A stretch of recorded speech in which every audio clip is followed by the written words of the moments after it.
my name is K.N.Fitzwater, and I'm going to talk to you why someone who's a pantser like me would need story structures, why I talk about it on my channel, how I would use it as a pantser, and why I did this series, etc.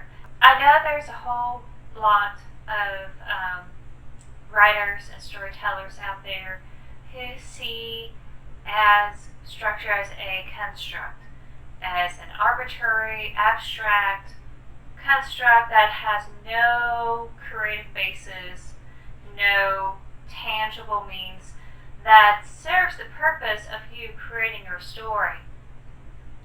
And I want to say yes and no on that.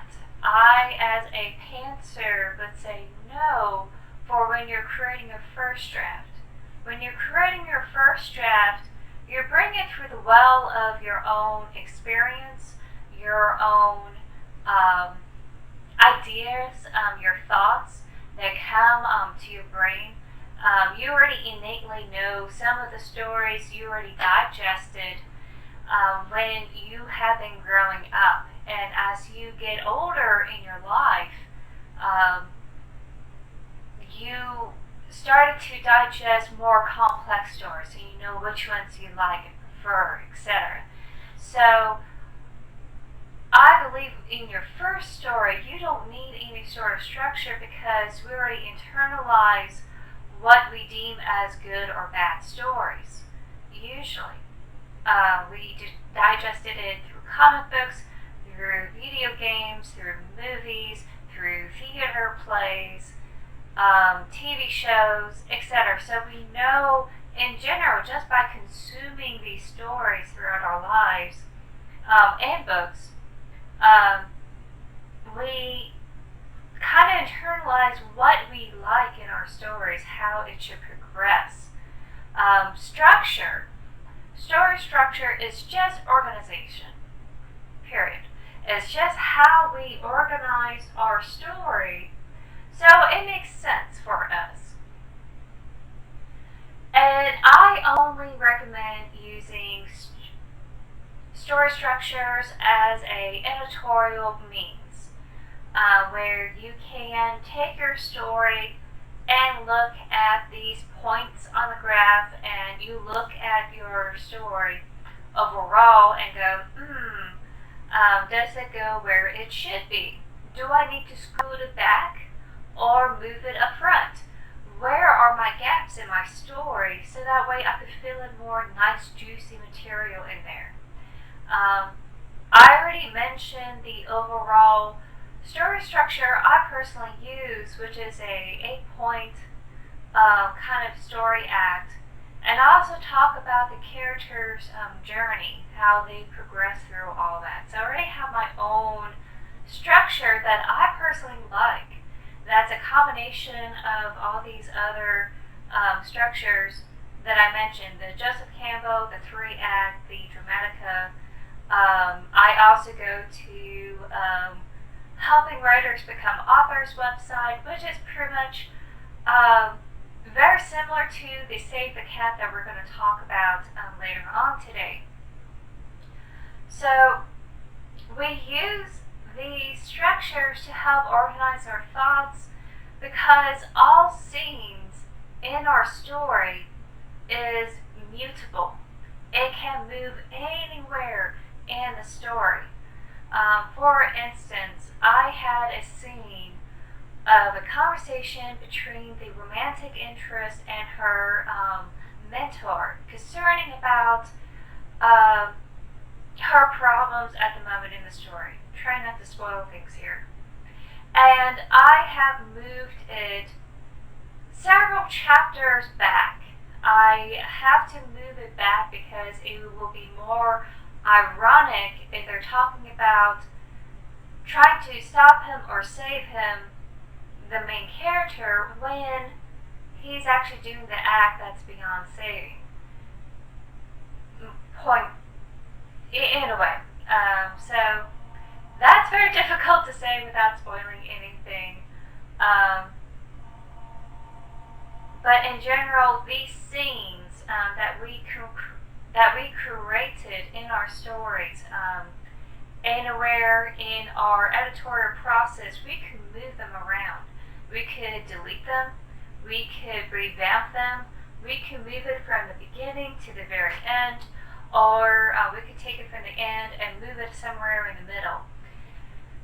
These things will change. We could, so long we understand the logical process that leads up to that new point and how it moves away from that point, we understand how we're going to reshape that scene into its new place and kind of solidify where it should be. How we determine which scene should go where, we start with the story structure. That's why we use these structures. Even though they first came about as a research tool to understand how popular stories, at first the Roman and Greek stories, were so popular, and why they still resonate to this very day, why we're still studying about it, what kind of hidden meanings are there that would be utilized for the current authors and writers of today.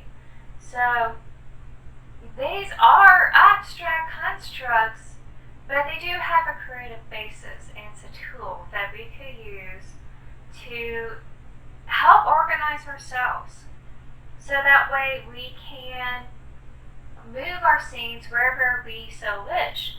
And we can turn the concepts of the story points on its head if we so wish. The breaking into the second act, where it is a foreign territory, it's a new situation, doesn't actually have to be a place that they have to go to. It could be a whole new situation that could come about in a social level, or interracial level. Like, for instance, in the first act, you could have a normal teenager trying to deal with coming out, etc. And we could break into the second act, or the first quarter, going into the second quarter of the story, by having their parents come out saying they're going to divorce. And now they have to deal with whether they're going to come out of the closet, on top of them coming out that, they're not going to be a family anymore, in a way. So that landscape, even though it's a stationary landscape, such as the household, becomes a new foreign territory, simply because the relationships have changed. So while we are analyzing structures, and they're letting us know, you break into the second act, you change the environment, there's no going back from here, etc., we can interpret in different ways, in different manners, that suits our story. So the placements that we put in our structures are pretty broad, and they all, if you analyze all of them, they all kind of end up in the same area. So what I'm going to do, I'm going to do a representation real quick. Let me go ahead and get something.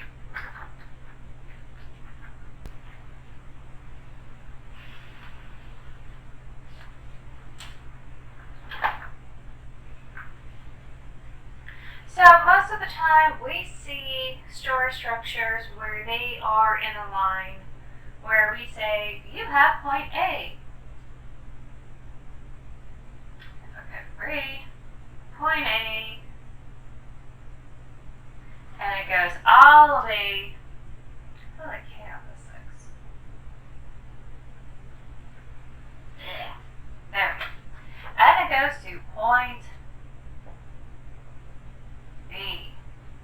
And we divide this from the beginning to end you kind of have your middle here. Then you have some points, and we do all these points over here. It's our story act structure. For Dramatica, you have your signpost, where you have signpost 1, 2, 3, 4. Here, this is the Act 2,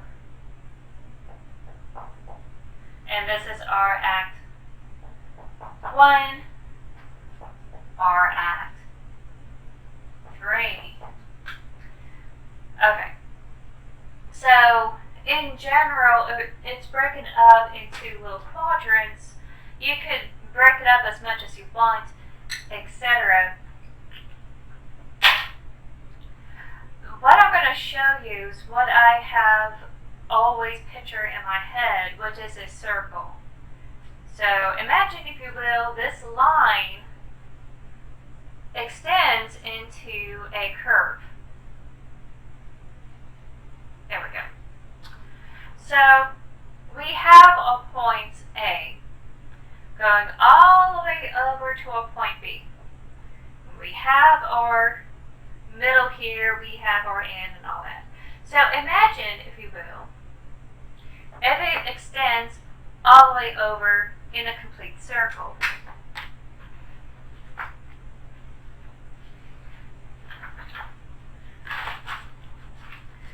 This is from my two friends' wedding, and they still have their beautiful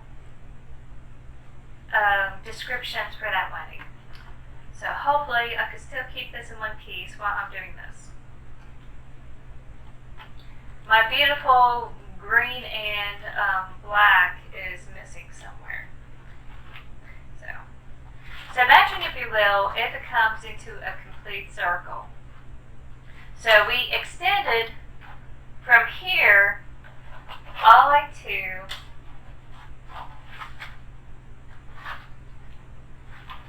a complete circle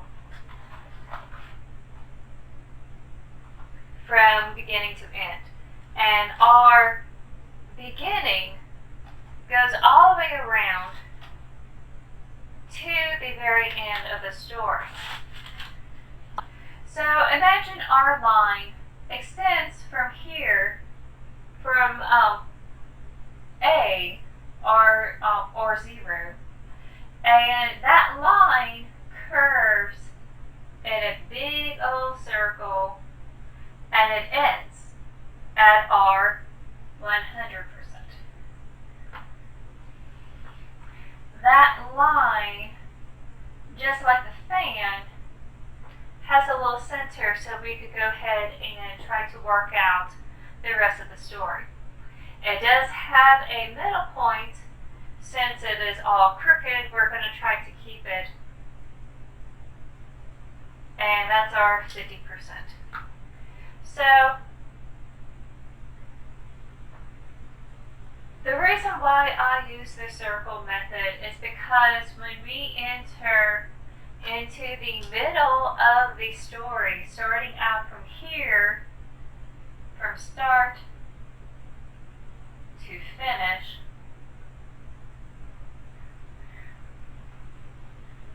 we enter the unknown here.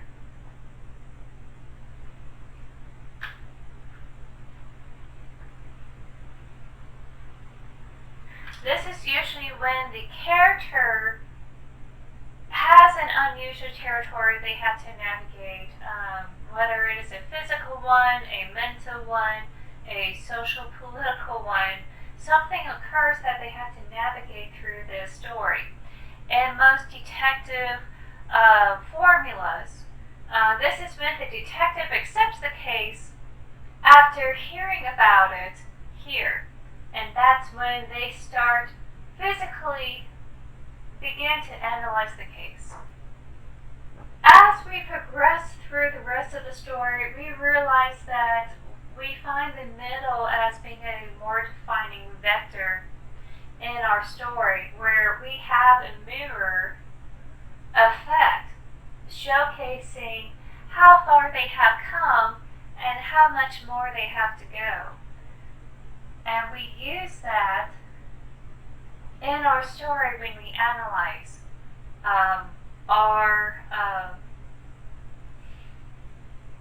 we have that in our story so we can showcase the transformation of the characters. That transformation is what leads to the theme of the story, and we could talk more about that in the later videos. So you begin to see why Dramatica has this 1, 2, 3, 4 concept in their structure. Why we have these chairs, and why the audience will interpret as a 3-act, because they feel the transition from point A. Actually, let's get a different color. They feel the transition from this quadrant to this quadrant, and then they feel it here until we finish over here. So that is the journey that Dramatica was trying to talk about, where we as the audience transition from here to here. We understand somewhere around here, this is the beginning, this is the middle, and this is kind of the end of the story. We're starting to wrap things up. That's what Dramatica was trying to showcase, and I tried to showcase 2 weeks ago, with that chair analogy. And I know that it wasn't really grabbing anyone's attention, but that's what they were trying to showcase. This act of moving around these quadrants is the journey that they're talking about. So when we talk about the 3-act structure, where this is the entire middle act, it's just showcasing the unknown territory, the foreign territory that the hero has to go through. And this is the known territory, the home territory. When we look at a classic tale about a man trying to get fire for his community, because it is the very, very beginnings of mankind. They are cold and hungry, and by discovering fire, they're able to improve their lives. So our hero, man or woman, hero is, it used to be masculine, and we added heroine, and I personally see it as a non-binary term. Hero is applied to able one, no matter what type of orientation that they have. So you could have a female hero, you could have a male hero, you could have a non-binary hero, you could have a gender fluid hero. So our hero starts on a new journey, and they don't really start the foreign transition until here. They begin to assess, what's wrong in their home environment, what's wrong, and realize or obtain information that, hey, there's a way to improve the situation and bring about some sort of change or an improvement for the betterment of the tribe. This is more of the positive arc. We do have negative arcs, which leads to the anti-hero that we like to play with sometimes. But here, we're going to do the positive arc. So, as they journey on, you get into this unknown, and you have this middle point here. And this middle point is when they obtain the fire. In general, this structure is very, very loose. Let's use green. So here, they're in a zone of comfort.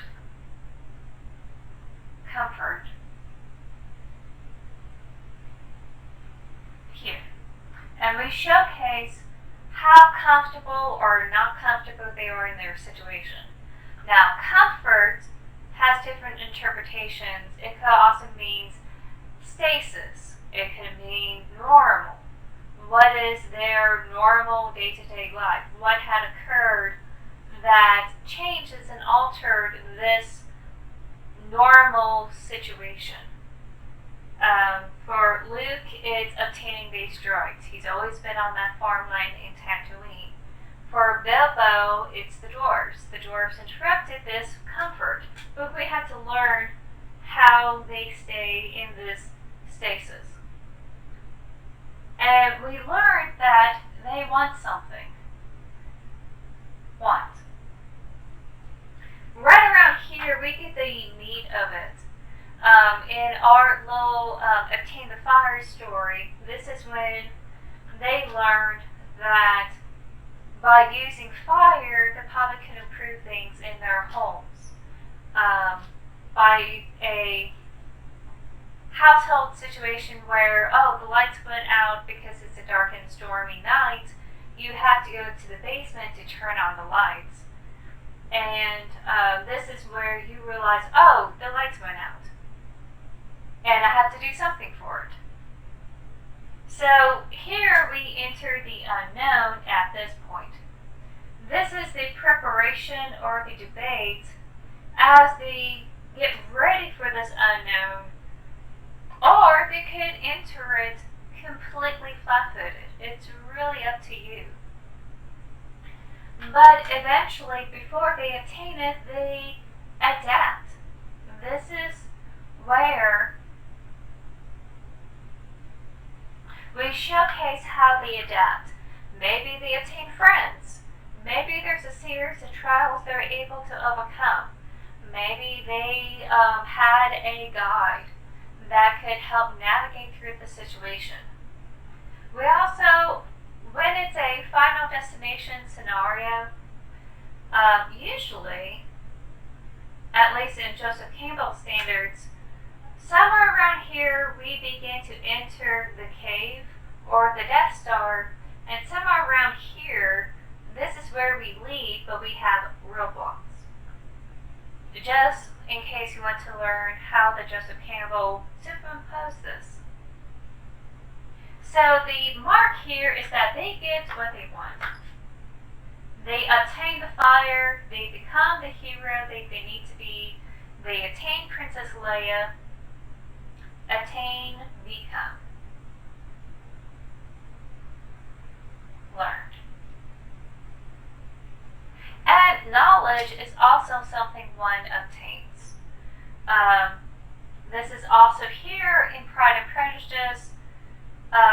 You learned that she had been proposed.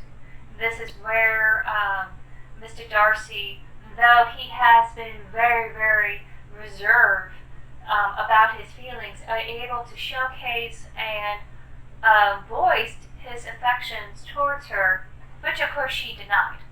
And she has every right to do so. But that's just me. Here, they say they pay a heavy price for it.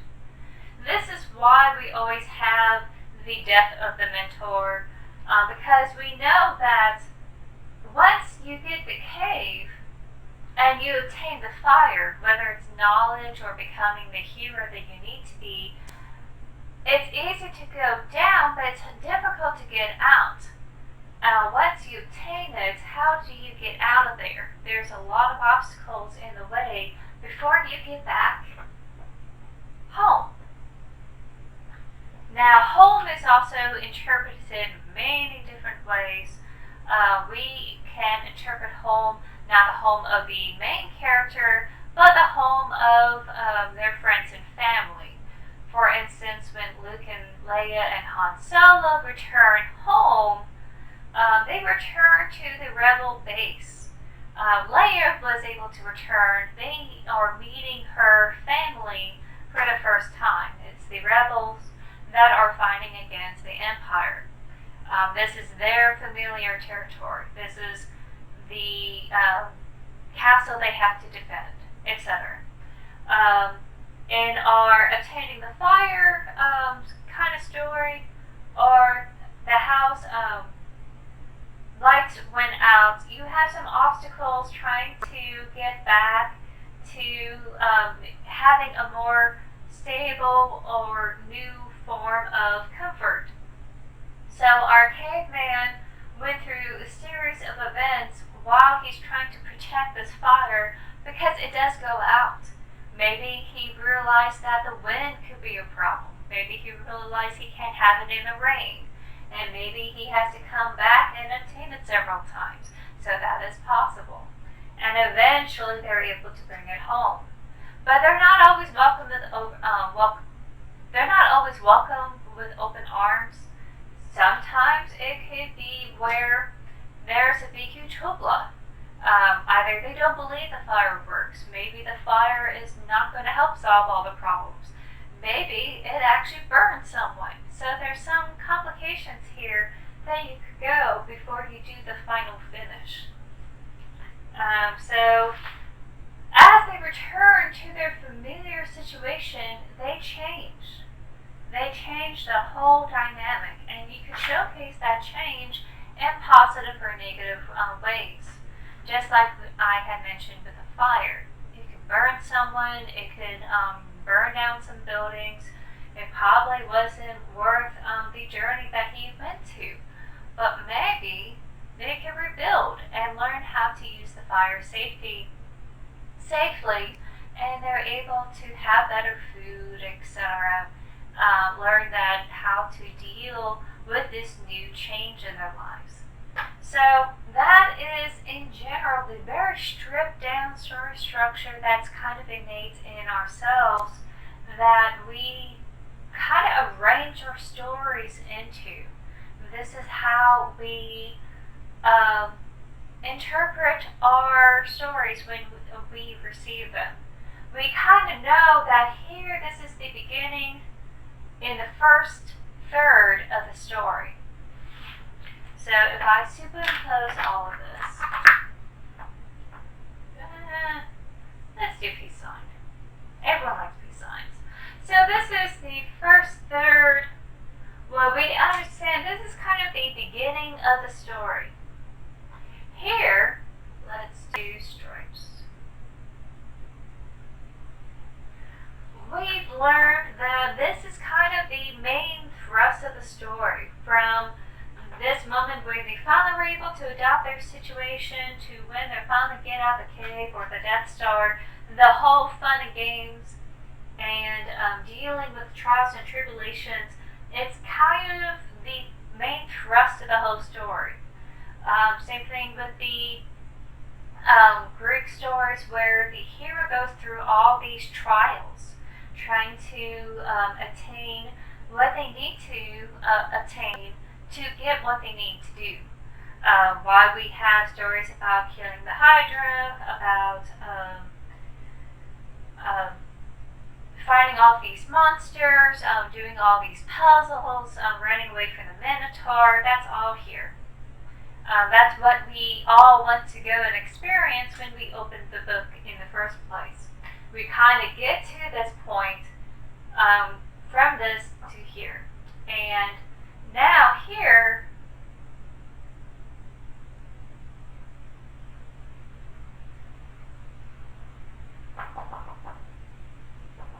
okay, kind of make it a little bit different.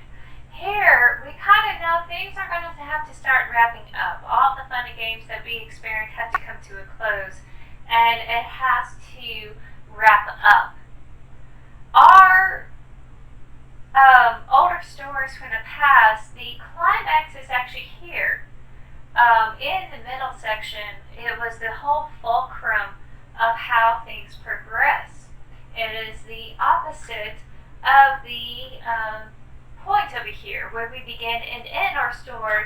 This is the main thrust of our story. And we really don't want the story to end. This is where we enjoyed it the most at this point. But we know that things have to end, but as an audience, this has changed. Where it now becomes the very climatic moment that keeps people in their seats and finish the rest of the story. And this problem came about because of theater and of movies, especially in movies. In theater, you have a show-stopping number, or the chandelier drops in the middle, and it's so shocking and astounding, you want to come back for more. And that's where, most of the theaters and plays, they have something big at this moment. In movies, that changed, and it's changed because of the technology of the time. The film cassettes in the very, very early days, they come in sets of 6, and they have really wide strips of film. You have to change it out to continue the rest of the movie. There's either 6 or 8 of them. And as you are changing this out, the audience has to wait for the rest of the story to continue, and that can take anywhere from 5 to 10 minutes. And as they're waiting, they're starting to realize, is it worth staying? Because I already experienced this, I like this, I don't have to wait for the rest of the story to continue, because I already got my juicy bits, I'm done. So this is why, as an audience, or as, a reaction to what the audience is saying, the movie storytellers of the time try to make things more ridiculous when it comes to comedy, or make it more dramatic in your normal dramas. In our heroic, grand Hollywood action stories, usually the climatic moment is moved over to this area where the hero actually attacks the bad guy. They don't defeat the bad guy here, at least, not anymore. We moved it to here, and that is the big moment. So when we talk about our familiar territory that they have to take care of, usually we interpret as the hero takes over the villain's familiar territory, or the territory they were meant to claim, like as in the Return of the King reclaims this territory that's meant to be his. In the Legally Blonde, our protagonist, our hero, goes to the courtroom because she's meant to claim that territory. That's her destiny as a lawyer, to claim the courtroom. And she has to combat anyone who has ever doubted her and own it, and change the bold for the better. One courtroom at a time. So that is where we created the climax at this moment. And we changed it from here to here simply because of movies. And from there on, our interpretation of the 3-act structure has changed, where our first act breaks into this whole major second act. And in our third act, we deal with the whole combat, the big major battlefield that they have to overcome. And Pride and Prejudice, this is when, at least in the, the one I like and familiar with, she comes back home and started to realize all the subtle changes that Mr. Darcy has done to try to amend any wrongs that he had done, while she had finished dealing with the social political hurdles that she has to jump through. If you like this video, please give this a thumbs up. If you want to see more videos like this, I suggest the one I did a while back concerning the characters' journeys, a roadmap, and the other structure I have done It's very similar to this. This is kind of a reinterpretation, revised video of that segment.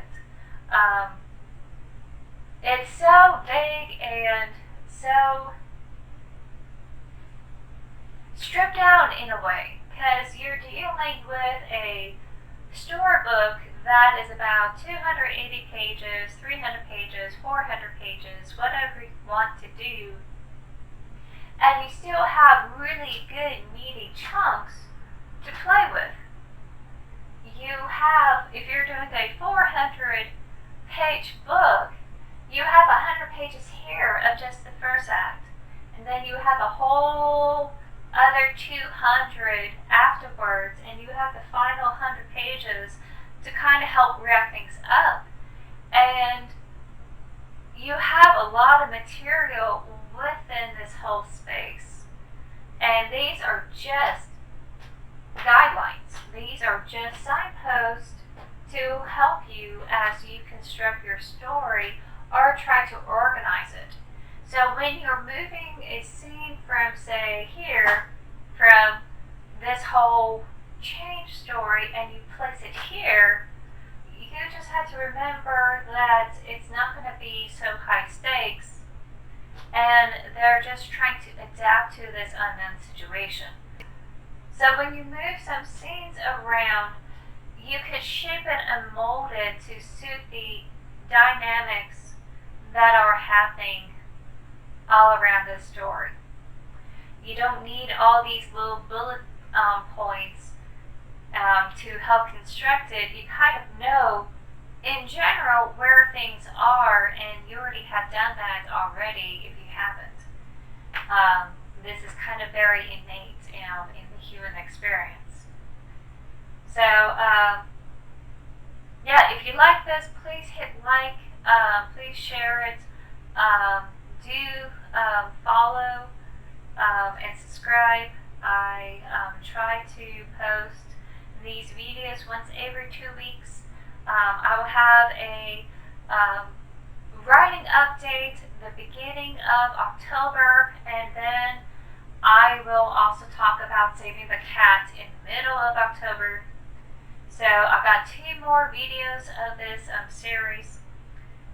Actually, I have 1 more video of this series, and I'm going to do an update of where I've been in my writing since I started to come back to YouTube.